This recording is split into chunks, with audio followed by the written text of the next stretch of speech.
Hi, listener. This will be about today. 5 key tips for spiritual life. But I suppose it's life, because all life is spiritual life, right? But, well, I'll get on with that, I guess. So, the first is let go of attachment. So, the Buddhists talk about this. There's plenty of people who have talked about this, to be honest, but it's really quite important. In fact, its importance can be understated because you're really like, yeah, don't be attached. Okay, I get it. But you might be focused on letting go of like your earthly attachments, like alcohol and stuff. In fact, you can cut off all of those attachments. You can live like a monk and just be constantly about spirituality all the time, constantly thinking about spirituality. And you might be attached to the idea of being present, or attached to some outcome that you'll accomplish spiritually. And so you're trying, you're seeking, you're pursuing that. And it can be sneaky as well with the ego, because what it can do is it can be like, you convince yourself that you're not attached to an outcome when you are. For example, it might be something like,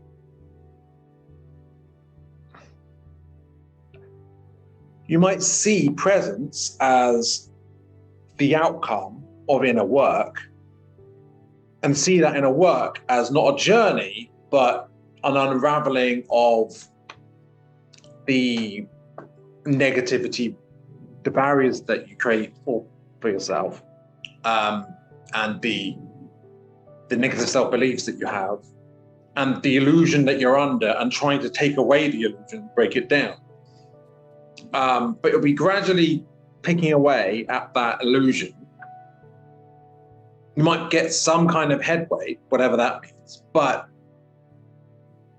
you might feel that you're not really getting anywhere. And why is that? Because you're turning the idea of even not being on a journey and dealing with how you're getting in your own way as a journey. So that's actually something I was doing, but I might not be the only one doing that. So yeah, you've got to be careful with this idea of any attachment to this idea of awakening or being present will actually get in the way of that.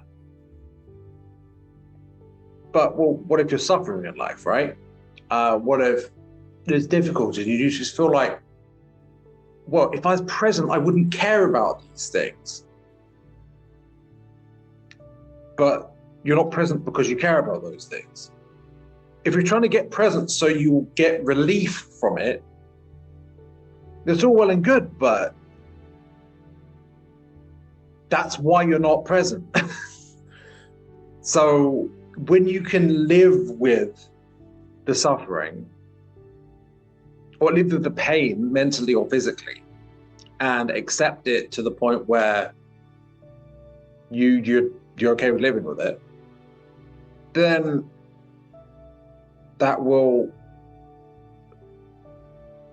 you might get a headway then. You might just awaken then, or become present then. There's a story of a Buddhist tales that I read very recently. I think it was Opening Your Heart by Ajahn Braham or something like that. And it was one of the stories in it was basically how he was had this awful toothache, right? And he used all these different spiritual techniques and none of it was working, and it was agony. And then he accepted the idea of being in that pain forever, for the rest of his life. And was in bliss for hours, like absolute bliss, like beyond any sexual pleasure. Not that he'd have any, because he was a monk, so he hadn't ever time for that. But Anyway, that's the first one. Let go of attachment. And I can't pretend to be some wise sage who's let go of all attachment. But I've learned things even recently. So this is as I see it currently. These are some 5 key things. Now, the second thing is know your resistance and subconscious. Now, this has been described by others as inner work, shadow work, and other things. And this know your resistance idea is actually Till Swan's idea, the YouTuber Till Swan. So I really think she has some interesting ideas or good insights about this. So you might be aware of the idea that you've got a conscious and an unconscious, right? And that if you explore your subconscious and understand what's going on beneath the surface better and integrate it into your conscious, which is basically become aware of it, shine the light of conscious awareness on that which is unaware, expand what you're conscious and aware of regarding yourself, because then you, well, essentially you understand how you're getting in your own way, basically, how you're holding yourself back, how you're resisting your own experience. Now, the thing is I think Taoism gets into this, and also people who delve into psychedelics experiences in some way, this idea that the more you resist, the more you suffer in a moment-to-moment visceral way. Like if you're on psychedelics, it's not like there's no delay. Like the instant you have resistance is the instant, oh God, I'm getting 12 there. That's pretty interesting synchronicity. Is the instant you're suffering. And it's like, and the instant you relax, the instant it eases up. And that's just an example of the resistance in like a yin yang sort of Taoist way is like, it's almost like the further you go from, okay, there's chaos and order in a swirling pattern around each other, right? And there's this path between them that's like meandering like a river. And the further you go away from that path, the more resistant it is, right? The more harder it is to walk over the terrain, because it's not a path. It's just like this rugged terrain that is not suitable for traversing so well. So of course you have a difficult time to get over it. And you might be too much in order or too much in chaos, essentially. Overly structured or maybe not lacking discipline or something, that's an example. And in the middle of the path, I think that's a reference to other things. I mean, there's even the central pillar of the Jewish Kabbalah, as opposed to the left, the right path. That's the right pillars. And that also links to, in the occult, the idea of the left-hand path and the right-hand path. And then there's the middle path, which is actually the right-hand path. Anyway, I'm getting into details anyway. But the point is, right? So in your subconscious, there's stuff that you may not be aware of, in fact, you probably aren't aware of it, that is why you keep undermining yourself. Why you feel like you're self-destructive and you don't know why. Why do I keep getting the urge to do these things to keep undermining me? Whatever, right? Because there's stuff that's unresolved. There's parts of you that don't like you. Insecurity is a good example of that, but there might be reasons why you want to suffer in some way, or why one kind of suffering might be or one kind of coping mechanism might be a coping mechanism to deal with something else. You might suffer one kind of suffering to avoid another kind of suffering. For example, there might be all sorts of things going on. And really, you've got to feel that out. follow your feelings like a compass as you explore the depths of your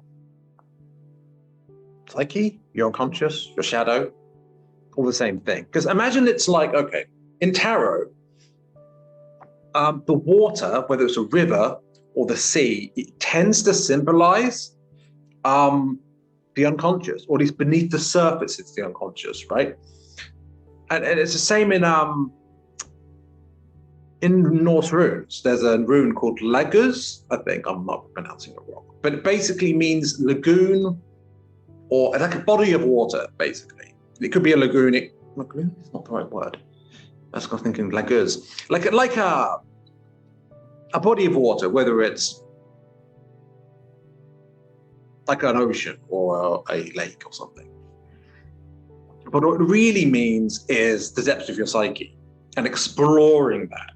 And there's this depth to you, and intuition is tapping into that, right? But if it's frozen over, or if you're not looking down there, it's like strange creatures come up and you're like, whoa, what the hell, that's scary. But it's partly scary because it's unfamiliar, right? And it only seems strange because it's unfamiliar.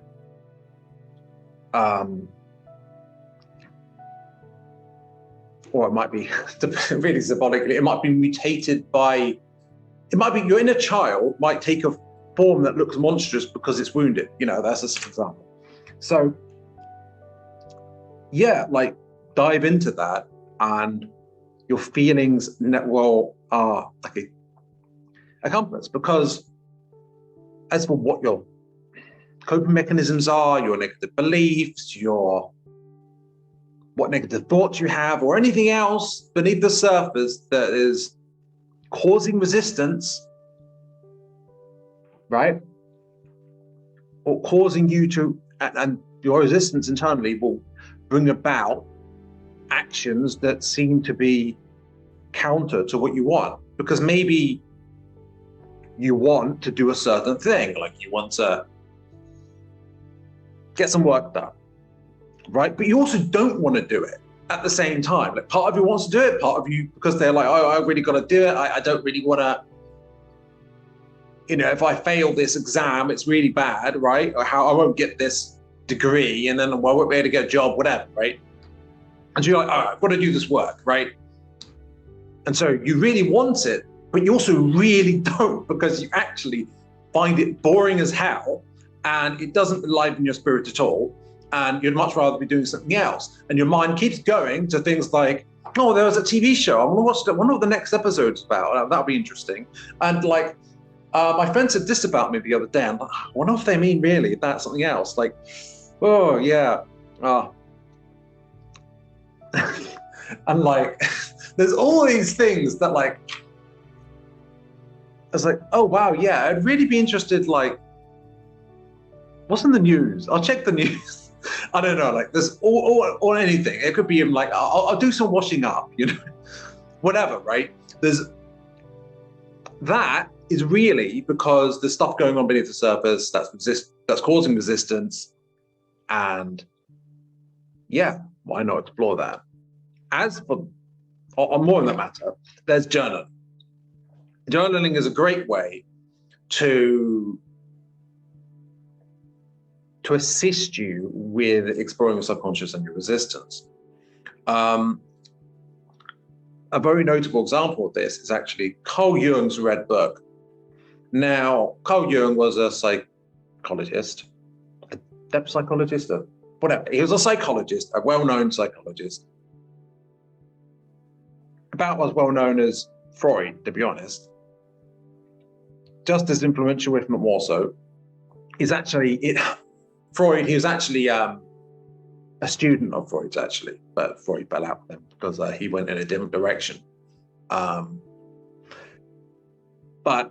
so he looked at the archetypes in myths and the mind, different cultures, different myths. Yeah, he looked at stories and all these things and how the common themes keep coming up, right?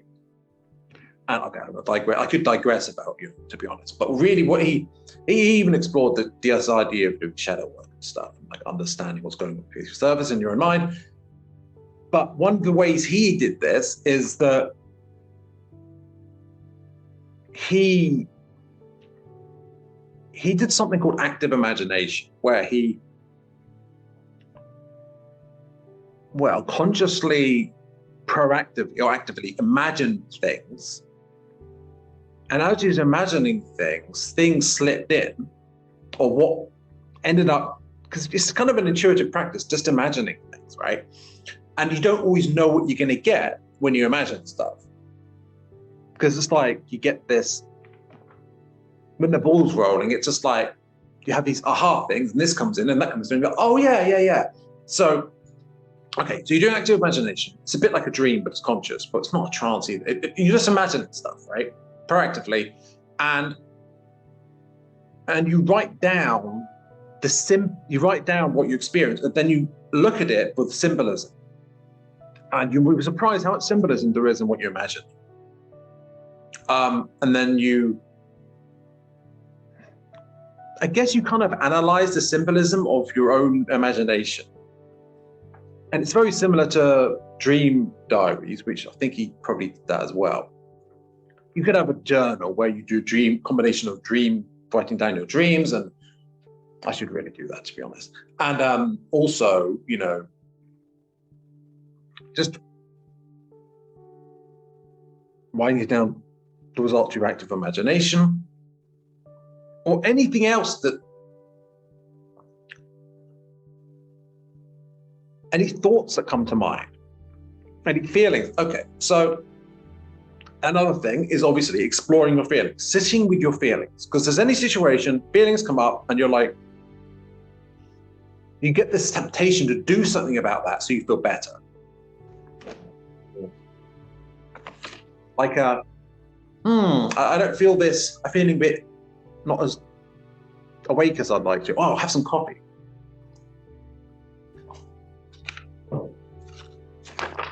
So, yeah. I mean, it could be that. It could be a lot of things. But if you sit with your feeling instead, write it down, just describe it, you might feel like you can write down more. And it's like, oh yeah, I also kind of feel this, or this comes to mind. This is kind of called automatic writing. And what you do is you start writing down how you feel, or think, what your thoughts come up, or whatever, or what insights you get about yourself. And then you just keep going. And don't think about it, just keep going as much as you can. And then you've got a whole bunch of more content you can analyze. This is the thing. I mean, it's great, actually. You don't even need to analyze it. You don't need to analyze the symbolism. You can just write it out, and you're getting it onto paper, or typing it out, whatever. You can even record it verbally. You can just talk into it. In a way, what I'm doing here is kind of like journaling in a sense. It's just for the benefit of others, not just myself. And that's the best way to do it, I guess. The idea of giving and receiving simultaneously it's what service to others is really about. It's not a sacrifice. I mean, I enjoyed it. So it's not like, oh God, I hate this so much, but I must do it for the greater good. Imagine that. Oh, right. Yeah, I'll talk about that one in number 5. Being too serious about things. Yeah, and if you can analyze that as well, that's an even bigger perk. And if all that can be your journaling, where you're basically writing a book or journal about yourself, and the symbolism involved in your experiences, whether it's dreams, whatever, And what Carl Jung did is he did this. I mean, when he was in India, he might have even taken psychedelic or two, I don't know. But as well. But he went all the world explored. He went on journey, like literally traveling around the desert or something, and traveling different places in the world to understand their different cultures and their different myths, their different archetypes, and all of these things. And in doing so, he probably learned a lot from the whole experience. And looking up, talking to different people, seeing different ways of life. And afterwards, all of this came together into the Red Book. And the Red Book became the basis of his theories, right? He even had some mystical experiences as a result of it, which some people like to dismiss as, oh, he was kind of crazy, which is, they're free to do that, I guess, if they really want to be closed off to new ideas. But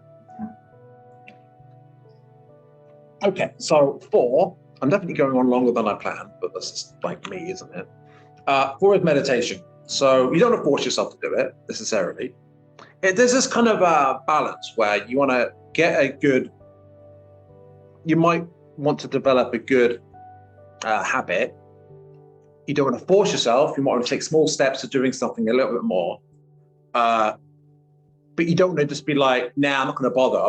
I've got things I prefer doing. You might put it off in such a way where it's your resistance, which is getting in the way. And resistance is a doing of itself in a way. And not doing, that's a doing. You don't want to force yourself, but you don't want to force yourself not to. And here's the whole Taoist thing as well, the yin yang thing. Like forcing yourself not to is kind of like almost like a more chaos one. It's yin and yang. I can't remember which one's masculine and feminine, but one of them's, and one of them might be too forcing yourself too much. Either way, it's actually harder going as opposed to the going along the river or the road, where it's actually a lot easier to traverse. And that's life.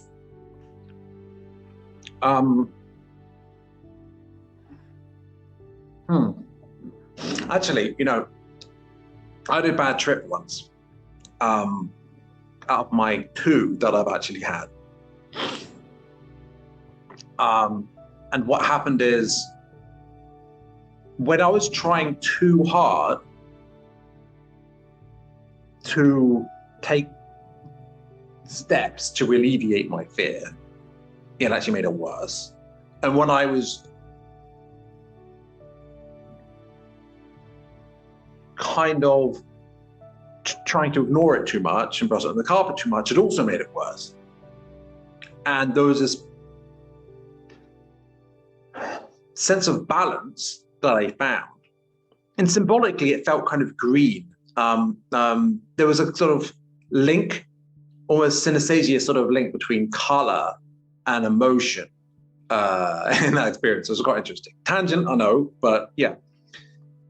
Yeah, the whole thing about, okay, meditation. Don't force yourself, all that, but here's a healthy approach that I've come to recently. And it's, treat meditation like a child exploring something new. Like, okay, so a child is just exploring, I know, there's a bunch of children playing around in a maze or a amusement park, or just like in a yard picking up sticks and just exploring an environment. A child exploring an environment. You must remember what it was like. That sense of excitement of you didn't have a plan, you didn't know what you're going to do. You're just like, oh, well, what happens if I do this, right? So, yeah, why don't you check out a whole bunch of guided meditations or meditative techniques with a sense of fun. Not I should do this because it's important for my spirituality. If I don't, it's really bad, and I need to make sure. That's just chill a bit and have a sense of fun with it, right? There's loads of interesting meditations online and elsewhere that you can discover, and it might actually be quite interesting, quite exciting, right? And where your excitement draws you, intuition will kind of seep into that excitement, and you'll be drawn to what's best maybe without you even thinking about it. And a good example of a place I really like for meditations is there's a YouTube channel called, well, Brian Scott, his YouTube channel, which is Brian Scott. Basically, he's got loads of guided meditations, and some of them are like, they're really interesting. They're kind of fun. And now I think about it, it was after doing a whole bunch of his meditations, I guess, starting about a year ago, no, I was slightly over a year ago, actually, that is what led to me eventually even starting this podcast. Now I think about it, I stopped doing it at one point because these guided meditations, I developed the mentality of, I developed resistance to this idea that I should do it. And I realized that, and I was like, okay, I won't do it because I'm forcing myself to. Whereas if I just treat it as something fun to explore, like, you might think, oh, you're not working, so it's a waste of time. Like, no. If it's fun to explore this, and also you feel a sense of peace while doing it, that's like win-win. It's like, okay, so you might have some pastime, I don't know, some TV show you really are watching, right? But you might have this slight sense of guilt when you watch it.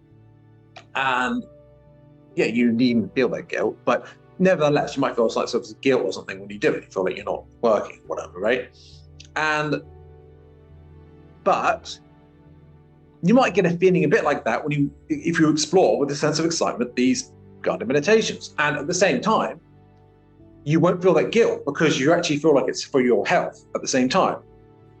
So it's like a win-win. It's like, yeah, I really recommend it. And just it's like an adventure, like a child. And the symbol I would use in tarot to represent this is the ball, right? You got to start somewhere, and you might as well just jump into it and see where it goes. Like, you know, he's got this stick and a satchel on the stick. He's got his belongings on the stick, and he's got this dog with him who's really excited and happy, and he's walking off a cliff. Now, don't take that as foreboding. It's just walking and going into the unknown, and with a sense of excitement. And that is exactly what you want to do. It's been described by some, even I think Dalai Lama, or was it? I'm not sure exactly who, but this idea of spiritually advanced or present people, have often been described as having a sort of childlike aspect to them, where they're just not taking things seriously at all, and yet it's mature at the same time. So yeah, just be lighthearted about it. See if you can, I don't know, recapture the spirit of your childhood again in your exploration or meditation, stuff like that. And they make it like this super serious thing that's a drag, but it's your duty to do it or something. And that is that brings me to number 5, which is live your life fully. And to live your life fully, you don't want to be taking life too seriously. That creates more resistance. And it certainly doesn't deal with your resistance that already exists. You don't need to be an absolute Puritan monk who lives in the middle of nowhere, although you can if you really want to, if you're ready for that. But I'm not going to say that's not the right calling for you. Like, some people, they do that, and it's for their dharma or their purpose in life, that is genuinely the best step for them. But because everyone's got their own path, right? Even though it's about the path, not about the destination. Remember that. And to live your life fully, you need to be living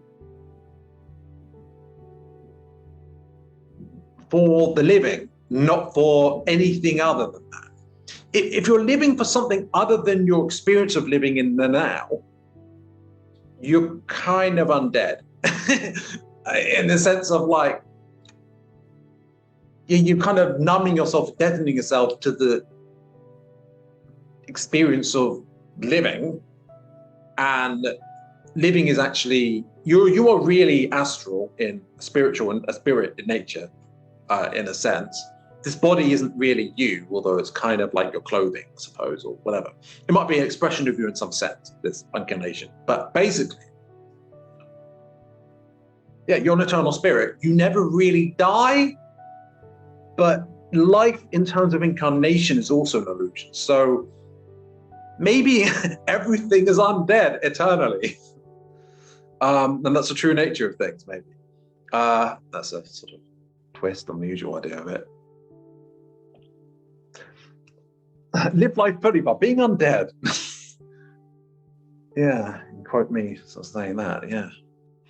Right, so not really, no, because wait, that's not. But at the same time, you're not really truly living. Oh, pardon me, I knocked the laptop there. You're not really truly living if you're like, oh, I've got to do this special meditative technique, or I've got to stop doing this thing that brings me joy because it's not spiritual, or oh, those people aren't spiritual, I shouldn't associate with them. Okay, I mean, if you really feel like you don't want to, sure, but like, and if someone feels toxic to your experience, if it feels like a drag or suffering to be around them, it could be a sign to do some inner work. But at the same time, yeah, sure, you don't want to be around toxicity that drag you down, and the people you're around do influence your vibration, your frequency. But you don't want to separate yourself. You don't want the separation of being like, okay, my clique are these spiritual wise people who are so enlightened, but those people, they don't understand. They're so ignorant. Oh, look at them with their wine in the evening and their, I don't know, whatever it is. Oh, they're watching EastEnders or something, like some soap opera. Like, oh, that's so not spiritual like me. How oh, they mentioned politics or something, or I don't know, whatever it is, you're just like, yeah, I'm not going to associate with those guys, right? But that is itself a sort of separation. If you've got this idea that you want to have a purely spiritual tribe you associate with, that's actually not living your life fully, because you're separating out from certain aspects of life, and you're kind of enclosing walls around your experience. And if your attitude is like that, if that's your approach, well, you know, maybe when people talk about New Age or spirituality or religion like it's a cult, it's not necessarily accurate to say at all, to say that it's always like that, but it has happened. Like actual cults in spiritual New Age have existed, like actual New Age cults have existed, right? They have existed. Now, the key characteristic is that they close themselves off from the rest of the world. Maybe there's this expectation that you should, among others, but if you have the expectation that you should, it's like your own cult leader, and you're kind of restricting yourself based on that. And if lots of people have that expectation, and then someone's charismatic about them, that's the whole basis upon which a cult even emerges. So you don't want to be restricting yourself and creating walls around your experience like that. You can, hang out with those, socialize with people that you feel some sort of resonance with, but they don't have to be people who meditate all the time or do yoga or something, right? Go for walks in nature. You don't want to be in your room all the time. The last thing in the mind was watching spiritual videos, which I really kind of, follow my own advice a bit, But you don't, I'm sure that might be familiar to yourself as well in your experience of yourself, right? So you don't want to cut yourself off. Well, it's right, I've already said that, cut yourself off. But, keep in mind that the energy of computers, there's something unalive, undead, alien to true experience, to true lived experience in technology. That's not to say, oh, it must be Luddites and do away with technology. No.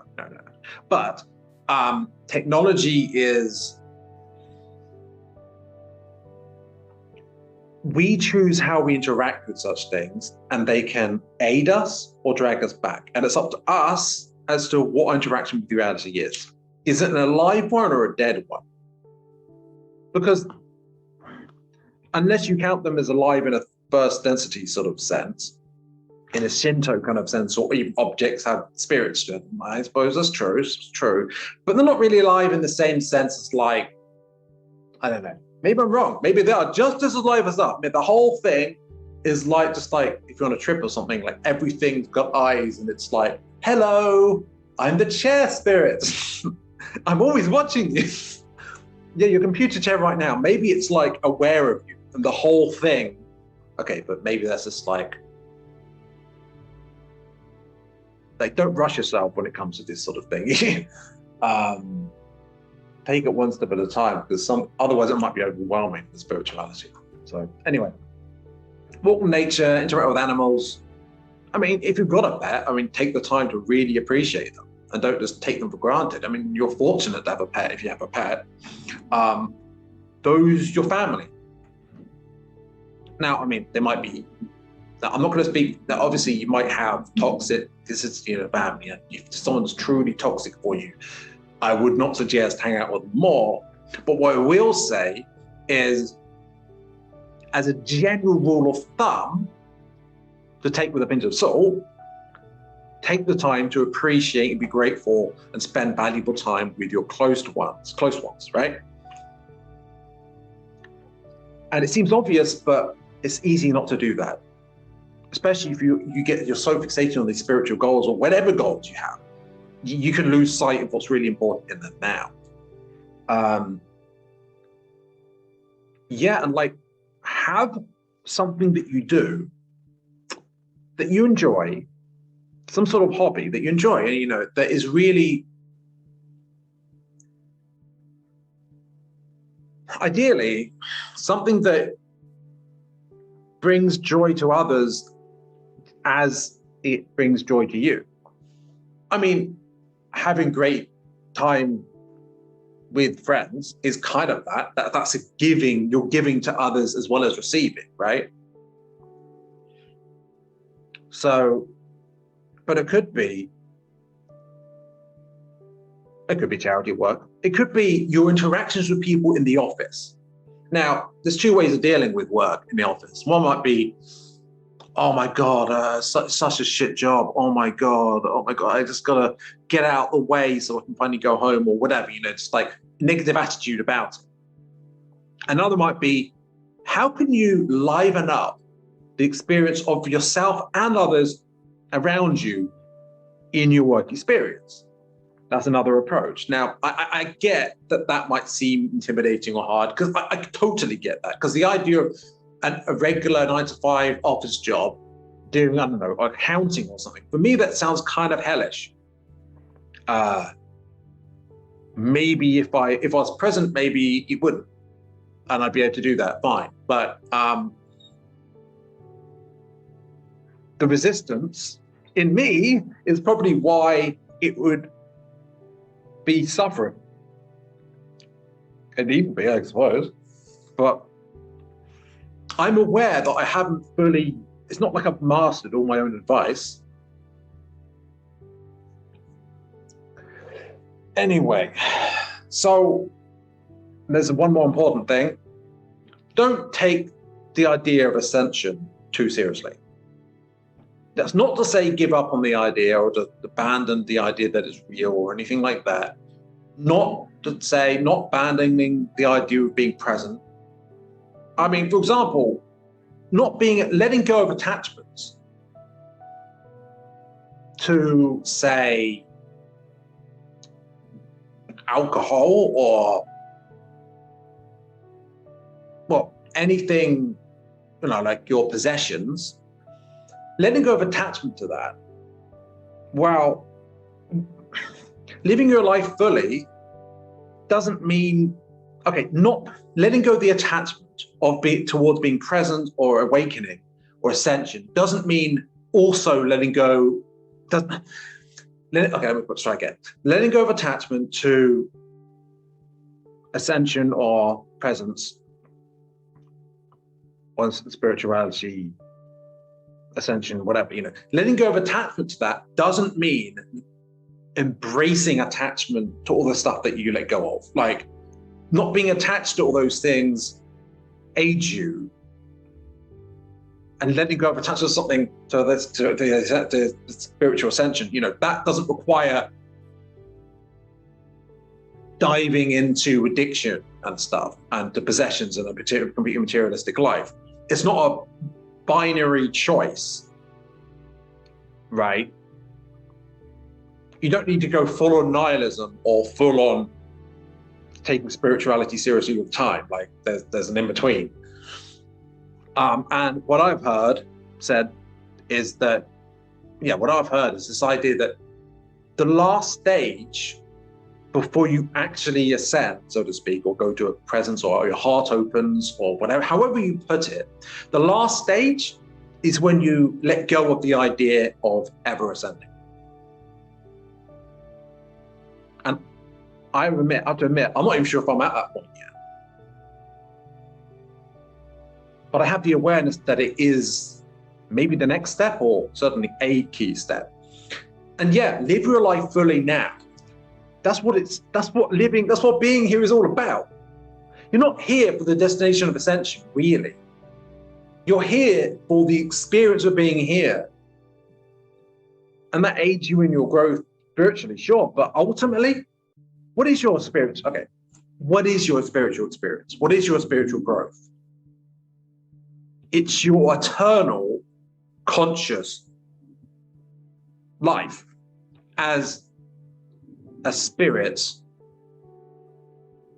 an eternal spirit, which is source, which is one with and is infinite source, the creator. You are the creator in that sense. Not in this sort of arrogant idea of getting everything you want and screw everyone else because you're God. I mean, that's the service of self path. I mean, if you really want that, sure. But otherwise, it's actually this idea of, you're living your experience. And you're in incarnation now, but you're actually living an eternal experience. And this happens to be you've got a certain physical body vehicle. You've even got certain energy body vehicle as well, which you work with, different chakras and stuff. But fundamentally, you are spirit, right? And you are eternal. And you're going to live your life fully all the time, right? We don't have to, but you can live your life fully all the time. And living in the moment in incarnation is actually the same as living the moment out of incarnation. Just live your eternal consciousness life fully. Or you could live in resistance and pain and suffering. I mean, there's that. But of course, it's, I don't know if it's binary. It's more like, I mean,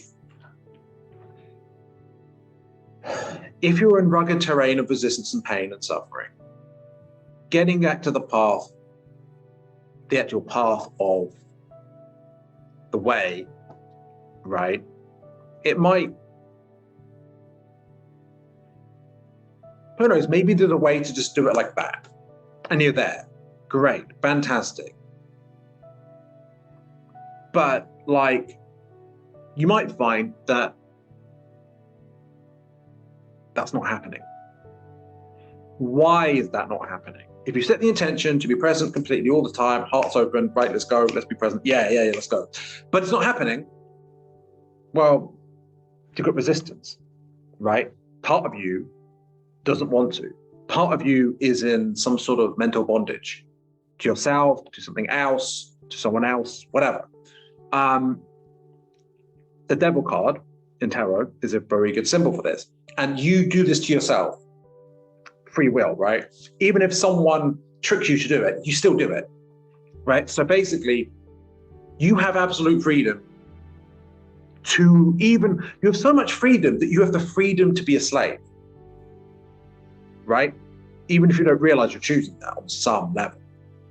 And living in resistance is living in the bondage that you've self-created bondage. Just think about it. If you're all powerful, if you're the creator, you have the ability to live as a slave. You have the ability to experience not having the all power that you have, in a sense. And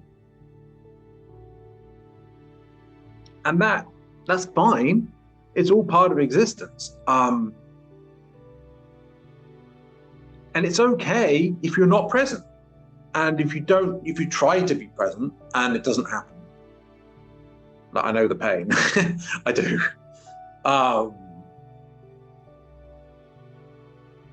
Learn to be okay with where you're at now, regardless of what that is. I know that's easy to say. Suppose you're in excruciating pain every moment of every day. You might be, the listener, you might actually be in that. And if you are, I sympathize. And you might be listening to me and be like, well, you're not in excruciating pain every day. Like, who are you to say, oh, just accept it all, right? But even though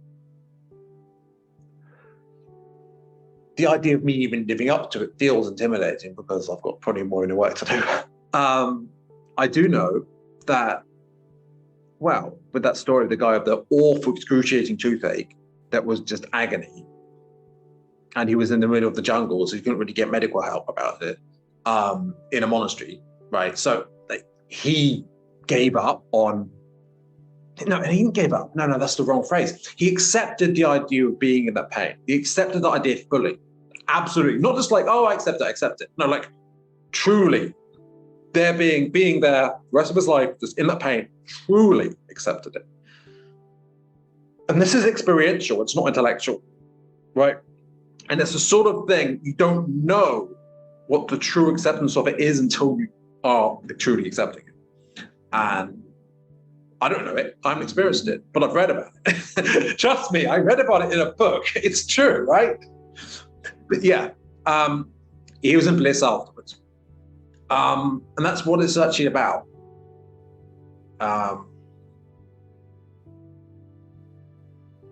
Accept it. Everything. Acceptance is the key to love and the joy it brings. True love, I mean. Acceptance is actually a super powerful emotion or step, or right? And I think it's often underestimated. Because people look about, they look at the big players, are like, oh yeah, look at love. Isn't love amazing? Oh yeah, look at the third eye and all these psychic abilities you can have, right? Or look at the crown chakra. It's right at the top, and it symbolizes all that is, and it's like the gateway to the beyond and connection to emerging with source and the rainbow body. And oh yeah, look at the root. The root is really important, right? Because when they have the root settled, you can have completely, the rest all depends on the root, and the root is at the fundamental connection to all that is in a baseline kind of way, right? But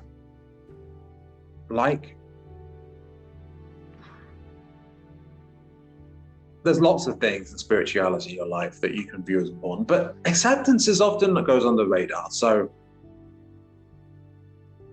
and fully accepting, I can't just say, okay, here's the key to fully accepting everything, and bang, here you are, you're waiting.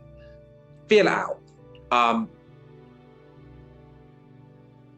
Maybe it'd spoil it if you just got all the answers on a plate and then it was done for you. You're here for a reason, and you're here to do it yourself. You're not here to be saved. You're here to learn the fish. You're not here to be given the fish. So anyway, I went on longer than intended, but it's meant to be. And have a lovely day or evening, and bye for now.